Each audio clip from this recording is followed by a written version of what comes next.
L'étoile du jour, bonjour Marion Lagardère. Bonjour Marc, bonjour à tous. Vous la décernez à une chanteuse américaine, mais ce n'est pas pour son dernier album. Non, c'est pour ce qu'elle a fait lors de son dernier concert et qui est abondamment commenté sur les réseaux sociaux et les chaînes d'infos aux États-Unis. On parle de la chanteuse Lizzo qui a fait monter sur scène, au milieu de son spectacle, 19 drag queens étincelantes de paillettes et de strass pour danser avec elle devant son public. Alors ça n'a l'air de rien, ça peut sembler banal, mais ça s'est passé à Knoxville, dans le Tennessee. Or, dans cet État, c'est précisément le genre de choses qui est en passe d'être interdit. Il y a 2 mois, le gouverneur a signé un décret interdisant toute performance en public aux artistes de cabaret pour adultes, autrement dit aux drag queens.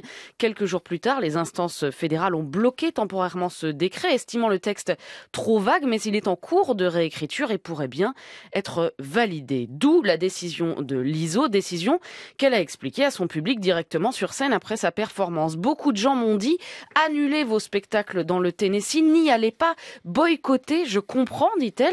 Mais en même temps, pourquoi ne viendrais-je pas justement auprès des personnes qui ont le plus besoin d'entendre ce genre de message de soutien. Elle a donc non seulement maintenu son concert, mais décidé d'en faire, le temps d'1 heure, un espace où peuvent s'exprimer tous les artistes, dit-elle, les trans, les drag queens, les queers et, ajoute-t-elle, les grosses femmes noires comme moi. Elle en rit, elle le revendique, mais avant d'être une star primée, reconnue, Lizzo a souffert de multiples discriminations sur sa couleur de peau, sur son obésité et parce qu'elle est une femme qui défend, qui plus est, son droit d'aimer qui elle veut. C'est sur tout ça qu'elle a bâti son succès.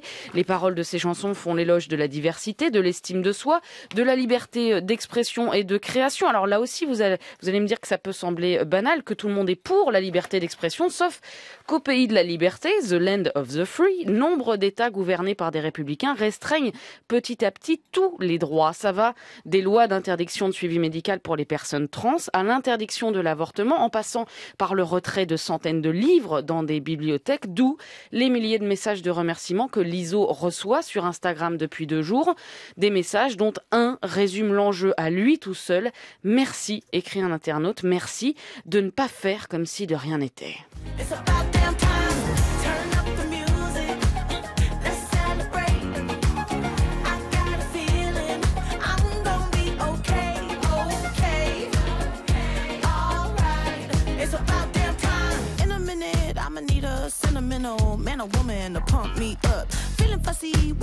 Renaud Délit, normalement c'est le genre de quiz dans lequel vous excellez, puisque le nom a été donné 17 fois depuis 2 minutes. Il n'a pas l'air d'avoir dansé dessus l'année dernière. Non. Ce serait pas Lizzo par hasard? Si, c'est Lizzo. Quel talent, merci Marion Lagardère.